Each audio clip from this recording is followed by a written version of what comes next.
Bernarda, muchísimas gracias por el tiempo, por la entrevista.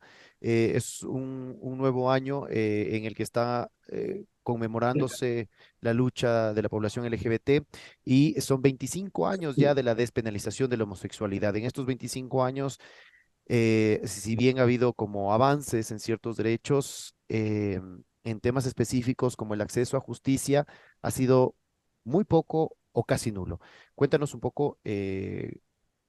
¿Cuáles son estos datos que ustedes tienen, este registro que tienen desde la organización?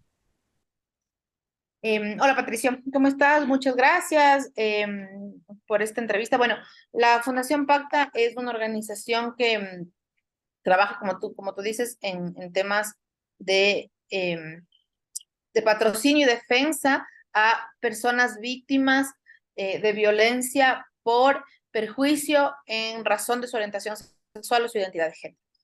En este contexto hemos venido trabajando ya muchos años con este tema y esto de alguna forma nos ha hecho recopilar un poco de información, porque si algo tenemos que señalar es que el Estado no cuenta con los medios para poder tener información certera, clara de la población LGBTI, y esto es justamente lo que hace que no se visibilice la situación y que tampoco por eso se puedan establecer políticas públicas o planes de acciones para mejorar la situación.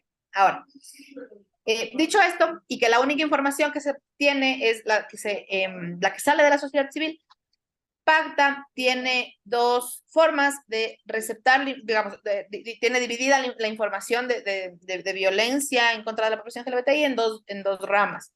Unas que responden al Observatorio Regional de la Red Sin Violencia de las Américas, que es sobre los asesinatos y muertes en condiciones sospechosas de población LGTBI por condiciones sospechosas por perjuicio, justamente, ¿no? Y la otra es las vulneraciones que sufren las personas, pero que no atentan contra su vida. Es que son temas laborales, que pueden ser temas como de clínicas de deshomosexualización, es decir, que sí afectan contra su integridad, pero que no necesariamente llegan a ser asesinatos o muertes violentas. En el caso de las muertes violentas, en lo que va del 2023, llevamos 17 muertes violentas de población LGBTI. De hecho, el día de hoy en la mañana registramos un caso de una mujer trans, de una chica trans de 19 años, porque súper jovencita, que fue asesinada a tiros. Nosotros esta información la recopilamos y también le presionamos a la fiscalía, porque es que el problema es que no hay un proceso para tratar las muertes violentas de población LGBTI. Entonces, como no tenemos un procedimiento especial y expedito, como dice la Constitución que deberíamos tener, estas muertes, estas 17 que yo te estoy diciendo en el 2023, seguro no son todas, o sea, seguro son una pequeña parte de lo que realmente sucede, porque la realidad es que la fiscalía ni los agentes fiscales que revisan o que hacen los levantamientos de los cuerpos tienen la capacitación para identificar si es que una muerte es o no hecha por perjuicio. Claro, y en ese Eh, sentido, perdón por cortarte, por ejemplo, en ese sentido, en esta presión que ustedes realizan a la fiscalía, nosotros hemos hecho igual, por ejemplo, para saber el número de casos que se han presentado denuncias y que de ese número de denuncias, cuántas han terminado en una sentencia, por ejemplo, en una reparación. Y lo que nos han respondido desde fiscalía, desde la judicatura, es que ellos no cuentan con esta variable. Es decir, tienen, por ejemplo, ahí el delito de odio, la discriminación, pero digamos, en el COIP hay discriminación por un montón de razones, por raza, por etnia, por religión, por temas de orientación sexual. Pero en la fiscalía y en los datos que mantienen estas instituciones no tienen la variable de orientación sexual. Esto también afecta justamente para conocer cuántos casos se han judicializado y cuántos llegaron a una sentencia y a una reparación.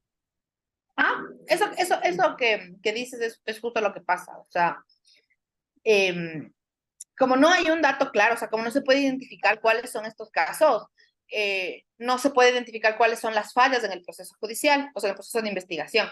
Y ahí es donde viene el problema, porque claro, se están tratando los delitos de violencia y los delitos de discriminación y de odio como si fuera un proceso de asesinato, de homicidio, por cualquier situación.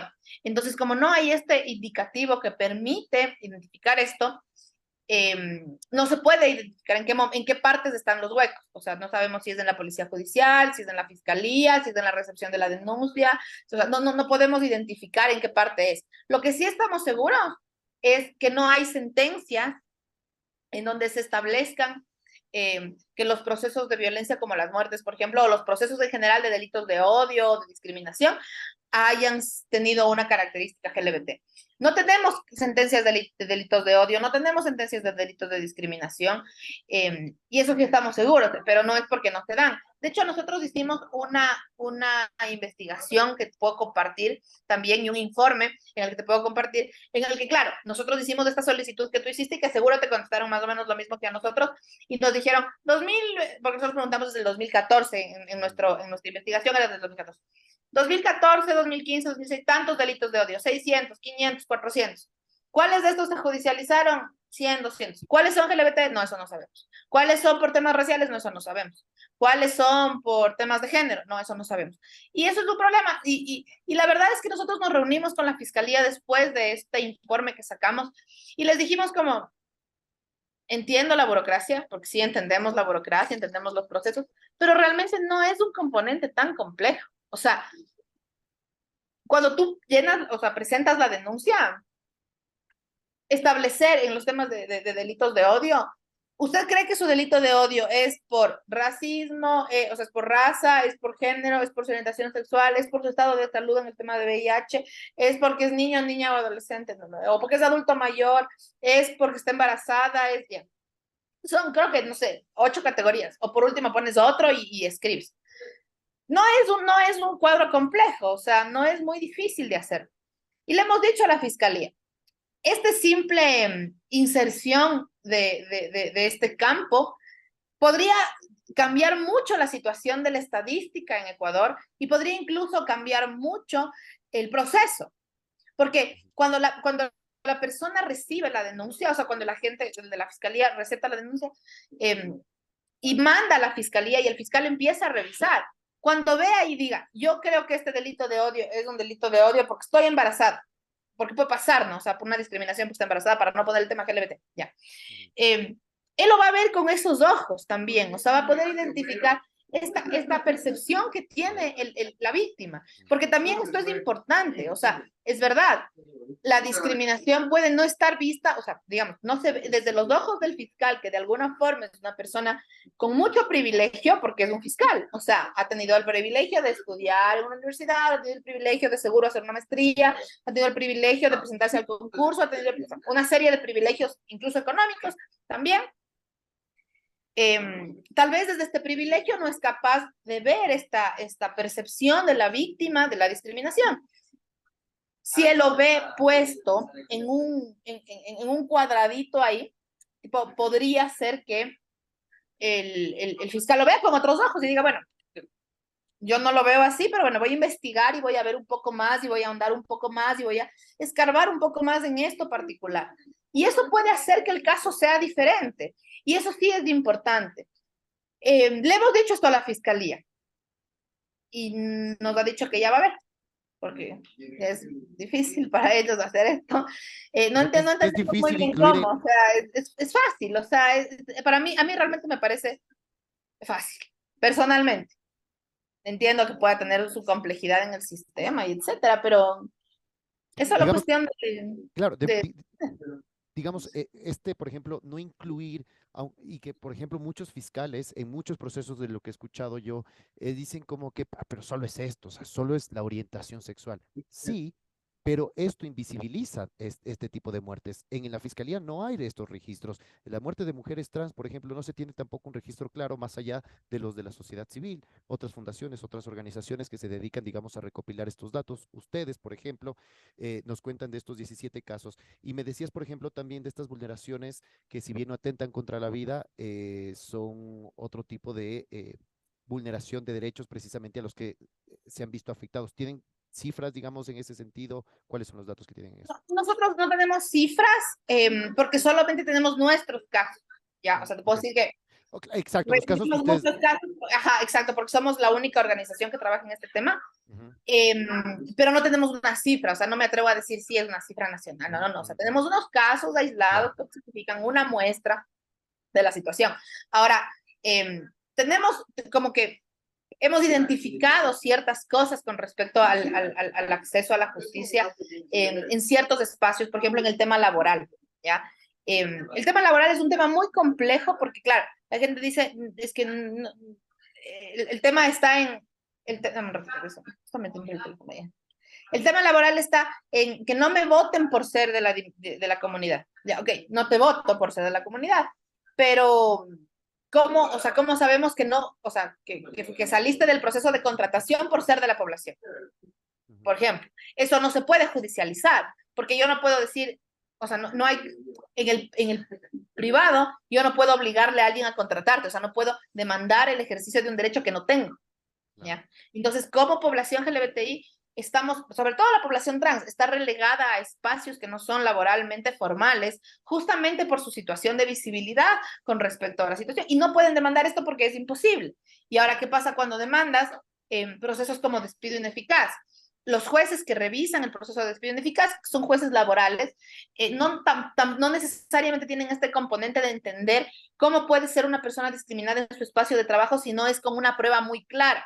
En el tema del despido ineficaz, debería funcionar como funciona el tema de los derechos humanos de la reversión de la carga de la prueba. O sea, es decir, quien prueba debería ser el que vulneró el derecho y no el que acusó. Pero como es un tema laboral y no es un tema necesariamente de derechos humanos, aunque tenga componentes de derechos humanos, los jueces lo siguen tomando como que la carga de la prueba recae sobre la persona que sufrió la vulneración de derecho. Por lo Claro. tanto, es muy difícil, no conozco procesos, hemos hecho sí procesos, pero no hemos ganado. No conozco procesos en los que un despido ineficaz haya funcionado en razón de la orientación sexual o la identidad de género. Eh, por ejemplo, en el tema de VIH puede ser un poco más fácil de probar. No hemos tenido tampoco la posibilidad de probarlo en un proceso judicial, pero es un poco más fácil de probar porque existe un examen previo y una Claro. posición previo, o sea, anterior al examen y una posición después del examen. Entonces, esto tal vez de alguna forma puede funcionar. Pero, por ejemplo, el tema laboral es un tema que está muy complejo de litigar desde ese sentido que te estoy comentando. O sea, el acceso a la justicia, obviamente, el tema de las muertes y de las vulneraciones a la integridad son mucho más urgentes, pero también estos otros temas como el tema del derecho al trabajo también es difícil de litigar. Y no solamente en el espacio judicial, sino también en otros espacios administrativos, como el Ministerio de Trabajo. Claro. Y por ejemplo, en ese sentido, el tema de el acceso a salud, el acceso a educación también, no sé si han tenido casos en donde se han visto vulnerados también los derechos de la población por temas de orientación sexual, por ser mujeres trans, por ser personas gays, lesbianas, bisexuales. ¿Han manejado ustedes estos casos en estos ámbitos? Sí, pasa que no hay acceso, pero sí hay mucho maltrato. Entonces, sobre todo para la población trans y para la población intersexual. Entonces, en ese sentido, claro que hemos hecho acciones administrativas y hemos hecho acciones, bueno, creo que judiciales, no en temas de salud, pero sí acciones administrativas para el correcto acceso de temas de salud. Sin embargo, el, tampoco hay un registro claro sobre este tema. Entonces, como no hay un registro, tampoco se puede presionar, digamos, al Estado con respecto a las estadísticas sobre la falta de acceso a la salud. Entonces, claro, como no podemos visibilizar, que eso es en general el problema que tenemos con el tema de los derechos, o sea, nuestro país, si tú lees la Constitución, dices, pucha, esto es una maravilla, aquí todos somos felices y cantamos, como los Simpson cuando están sin abogados. Pero la realidad es diferente. Entonces, no es un problema legal. Pues claro, si tú le preguntas esto a una institución lo que hace es mandarte 8 hojas de antecedentes, que dice como que la Constitución, esto, el Tratado Internacional, esto, que la ley de salud, que la ley Pero no orgánica de no sé aterriza. qué, que el reglamento de no sé cuánto, que el protocolo de no sé qué, que no sé qué, que no sé qué, que no sé cuánto, que no sé cómo, y no te dicen nada de fondos. El rato que ya vas como que el rato que ya tienen que responder pasando el antecedente, y no hay respuesta. O sea, no hay nada, no hay fondo, ¿me entiendes? Entonces, claro, eso nos pasa todo el tiempo como población LGBT y como activistas en general. Entonces, no hay forma de visibilizar con mucha claridad estos eventos por varias razones. Y en el tema de salud, sobre todo con la población de VIH, es más difícil porque también significaría visibilizar hacia afuera un estado de salud que no necesariamente quiere ser visibilizado. Claro. Y eso también dificulta la demanda de procesos de litigio estratégico. Claro. Regresando, por ejemplo, a estos 17 casos que ustedes tienen registrados sobre muertes violentas, ¿tienen el número de cuántas fueron personas trans, cuántos hombres gay? Sí tenemos el número y te puedo dar ahorita, creo. Y de Te lo estos, puedo enviar mejor porque lo ok, tengo como súper detallado, como incluso nosotros lastimosamente también, eso es un tema que lo hemos hablado desde nosotros como observatorio y que lo hemos dicho a la fiscalía, es que nosotros tenemos como un proceso de medio, no sé si doble moral, con respecto al tema de las redes sociales y al tema de la crónica roja en los medios de comunicación. O sea, no se debe tratar a la población LGBTI como marica muere en tal parte. Ya. No, pero en cambio, si no existiera este marica muere en tal parte, no le puedo registrar.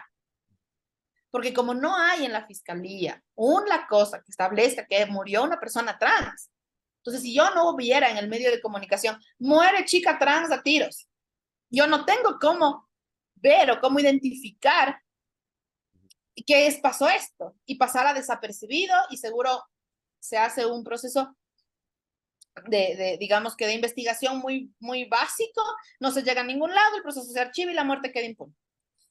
De alguna forma, que los medios de comunicación sean tan exagerados con respecto a esto y que lo muestren como una crónica roja, es lo que ha permitido levantar esta información y de alguna forma golpear la puerta de la fiscalía, no es decir, oye, no soy litigante, no soy parte procesal, pero oye, ¿qué pasó? ¿Qué pasó? ¿Qué pasó? ¿Qué pasó? ¿Qué pasó?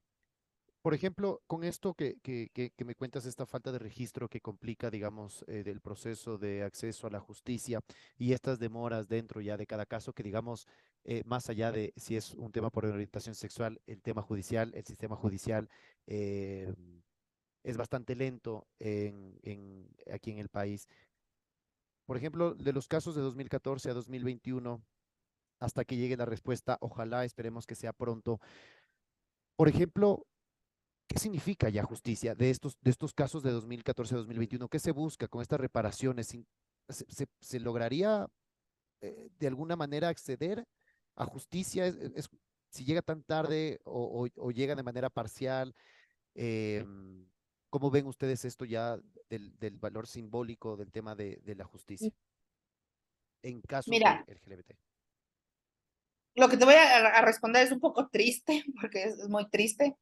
Con que tuviéramos una sentencia, una, en donde se reconozca que la muerte de una mujer trans es un femicidio, por ejemplo, o donde se reconozca que un componente de violencia es el odio hacia la población LGBTI, una sentencia significaría para el contexto de la población, o sea, un reconocimiento muy importante, aunque fuera una sola, porque en la actualidad ningún caso de muerte de mujer trans o de hombre trans o de hombre gay o lo que sea ha sido tratado así, con el respeto, con el cuidado que merece y como con la atención que merece este componente de la identidad, que es un derecho humano. Este componente de la identidad de la víctima, de la persona fallecida, del muerto, a quien le mataron, a quien le quitaron la vida en razón de ese derecho humano, no está siendo contemplado. Con una persona, que una sentencia llegue a tener ese componente, fuera para nosotros un logro importantísimo como reconocimiento de que los cuerpos de las mujeres trans, que los cuerpos de los hombres gays, que los cuerpos de la población LGBTI no son como tratados como si no pasara nada, como si fueran cualquier cosa. Y eso es como súper fuerte para nosotros también como organizaciones decirlo y entenderlo, pero con que una de estas causas, no del 2014 hasta ahora, sino cualquiera que fuera, se pueda trabajar así, fuera extremadamente importante. Porque mira, hemos tenido casos simbólicos muy importantes. O sea, de hecho, el año anterior nosotros hicimos uno específico con respecto a este chico que murió en Arenillas, Ah, que fue sí, súper claro que el componente era un componente de muerte por odio, de identidad, y no ha pasado nada. En un caso que fue tan mediático, que fue tan fuerte, que hubo tanta, no pasó nada. claro, le Y trataron ahora tenemos como, en este año que sí, pasó, hicimos uno de una mujer trans que se opuso a las vacunas en el ejercicio del trabajo sexual. Y dijo, no, yo no voy a pagar vacunas, y no, y fue y presentó la denuncia, y presentó nuevamente la denuncia, se puso el botón de pánico, y llamó a la policía, y le persiguieron, y constantemente tenía miedo de que le maten por ese tema de las vacunas, que no solo es por, o sea, digo, el tema de las vacunas, pero también traspasa su derecho a la identidad, porque es mujer trans, porque es porque está en la calle, porque es porque está sola, porque es porque no tiene otra cosa más que hacer que ejercer el trabajo sexual o morirse de hambre.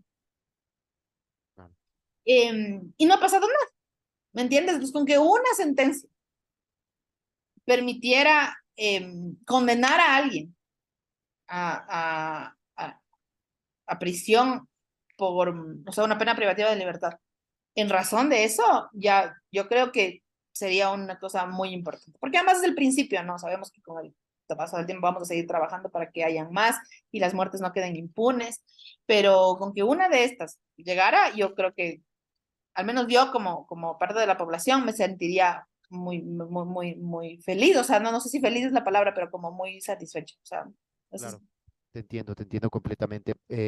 Para finalizar, Bernarda, con todo lo que me has contado, digamos que la impunidad es un factor que deben cargar, digamos, cada persona que se enfrenta al sistema de justicia, que se enfrenta a actos de discriminación en sus espacios laborales, pero que quizás no van a poder ser defendidos en las instancias correspondientes y los maltratos también en salud. Este componente eh, me dices, en las instituciones públicas, claro, te mandan 400 hojas de que en la ley existe, pero nunca se logra aterrizar. Y no sé si han tenido ustedes conversaciones con la Subsecretaría de Diversidades, que en teoría tendría que estar aplicando este tipo de protocolos y políticas y qué sé yo, para evitar precisamente este tipo de vulneraciones desde estas instituciones públicas, desde la salud y la educación. El factor de políticas públicas aquí, hay las leyes, existe la constitución, la norma está escrita, pero no se logra concretar eso en la realidad, en la población. Esto pasa por un hecho de falta de capacitación de las personas del Estado o por un tema de homofobia y machismo en el Ecuador. pasa por muchas cosas al mismo tiempo, ¿no? O sea, eso es importante, no es que es una cosa la que hace. El primer problema que tenemos es en realidad un problema de discriminación estructural. O sea, a ver, no es una cosa la que está, no es una cosa la que se discrimina, son muchas cosas. O sea, es todo un sistema el que está estructurado para pensar que hay cuerpos binarios, para pensar que las mujeres hacen así, los hombres hacen así, que las parejas son de una cierta forma, que las familias son mamá, papá, hijos, perrito. O sea, es todo un sistema, toda una estructura que hace que ese pensamiento sea el correcto. No sé, creo que en este país al menos, por ejemplo, nunca hemos visto una propaganda de venta de casas donde haya dos hombres gays. Ya, porque la estructura del sueño de tener una casa viene acompañado de tener un papá, una mamá, dos hijos, además un hombre, una mujer y un perro. Esa es como la estructura que viene acompañado con el sueño de tener una casa, ¿no es cierto? Entonces, esa estructura es la que hace que las parejas de la diversidad no entremos en estos marcos y por lo tanto no tengamos el mismo reconocimiento social, a pesar del mismo reconocimiento legal. Entonces, claro, tú llegas a cobrar el Montepío, por ejemplo. Este es un ejemplo de esto. Tú llegas a cobrar el Montepío, un hombre y una mujer que no estuvieron casados, o sea, estuvieron casados, pero estuvieron separados desde hace 8 años, no se habían vuelto a ver, se trataban mal, se pegaban, todo, no importa porque estaban casados y eran hombre y mujer, entonces al final no es una investigación muy profunda, más que tráigame el acta de matrimonio, si vivían juntos y ya, chao. Ahora, tienes una persona de la diversidad sexual que no tiene un matrimonio. ¿Por qué no tiene un matrimonio? Uno se pregunta y dice, ¿por qué será que no tenían matrimonio? ¿Por qué no se casaron? Sí, porque el matrimonio se aprobó hace un día, o sea, en el 2019. Y porque hay parejas, yo por ejemplo tenía un usuario que tenía 50 años, 58 años, perdón. había estado con su pareja 25. Cuando el man salió del closet, esto era un delito. No es fácil decirle a la casa, porque su estructura mental, como es una persona mayor, no es la misma que tienes tú y yo. Lo que él piensa sobre su homosexualidad propia no es lo mismo que pienso yo sobre mi bisexualidad. Entonces termina siendo que no se casa porque tiene miedo, porque no quiere que salga en la cédula. No le va a pasar nada, pero tiene miedo. Y tiene miedo porque viene de un sistema en donde les mataban, en donde les desaparecían, en donde era un delito, o sea, ya. Entonces, esta estructura, entonces llegas allá, a pesar de que ya tienes tu reconocimiento de unión de hecho, post-mortem, después de un juicio con una sentencia que un juez dice, sí, aquí está, si eran pareja en unión de hecho y te encuentras con una trabajadora social que entiende la estructura de mamá, papá, hijos y perrito y casa, y no, hay que investigarles y hay que preguntarles y tráigame testigos y voy a hacer una investigación de trabajo social y voy a ver su casa y dónde viví, déjeme ver las fotos, que no te piden cuando eres heterosexual. Terminan dándote el Montepío, sí, pero en un proceso que demoró 8 meses cuando podría haber sido en una semana con una solicitud por internet. ¿Hubo el derecho? Sí, sí hubo el derecho. ¿Qué pasó? Pasó que se enfrentó a una serie de discriminaciones pequeñitas que convirtieron en que el proceso termine siendo un complejo, muy complejo para él, que además emocionalmente sea fuerte, y es un tema de educación propia del LGBT, porque además también en eso nosotros nos equivocamos como población LGBT. Nosotros, tú ves ahora los LGBTs jóvenes, no saben todo lo que pasó antes para que ellos salgan ahora a la calle a caminar y se den besitos. Y está súper bien, pero no saben lo que pasó antes. No saben el proceso de la despenalización, no saben lo que es. O sea, ahora la gente sale al orgullo en masa, pero no saben lo que fue salir en el primer orgullo. Ni yo lo sé, o sea, digo, yo sé porque me han contado, pero no estamos educando a nuestras futuras generaciones con respecto a lo que pasó. No les estamos educando tampoco a nuestros adultos mayores con respecto a sus derechos actuales. Y no estamos educando a la gente. Entonces, claro, tienes esta discriminación interna propia, tienes la discriminación estructural, social, y luego te vas encontrando con la de la secretaría, que no entiende bien y no sabe bien y no entiende la norma y no entiende nada, te pone peros y tiene miedo que la Contraloría, que no sé qué, te demoras 2 semanas más. Entonces es como una serie de cosas que van dificultando el acceso a los servicios en general, no solamente al tema del acceso a la justicia. En el acceso a la justicia se ve un poco más evidenciado porque está envuelto en un mecanismo que es mucho más es discriminador porque tiene unas estructuras mucho más arcaicas, como por ejemplo la policía.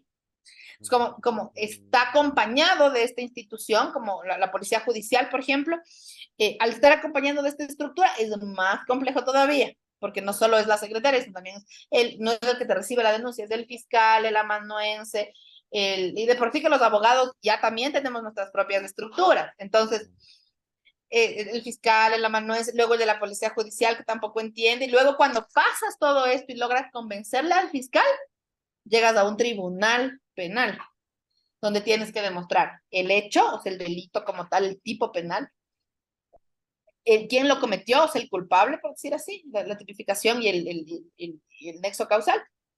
Y además tienes que demostrar la intención, que es súper más compleja, porque ¿cómo demuestras que la intención por la cual le agredieron o le mataron tiene que ver necesariamente con el tema de su orientación sexual y identidad de género? Ahí entonces entran como cosas que no hay en el Ecuador como especialistas o peritos especialistas en temas sociológicos, que hay muy poco. Entonces, si reúnes todo eso, o sea, pasa todo esto, que llegues a una sentencia, tipo, Muy una complicado. ya sería un logro enorme, porque es un tribunal de 3 personas que luego además puede apelarse a una corte provincial penal y luego a una casación y luego un recurso de revisión donde va a estar señalado todo el tiempo si es que realmente el elemento de intención era la orientación sexual y identidad de género. Claro, claro, está en, digamos, en todo el proceso, cada etapa, cada persona, digamos, que forma parte de este proceso, lo vuelve un poco más complicado por todo este contexto sociocultural en el que vivimos. Muchísimas gracias, Bernarda, por el tiempo, por la entrevista y bueno, estoy atento para estos informes que me habías comentado y Sí, mándame estamos, tu correo electrónico para poderte enviar por claro que ahí sí, todo lo claro. Estamos conversando en una próxima ocasión.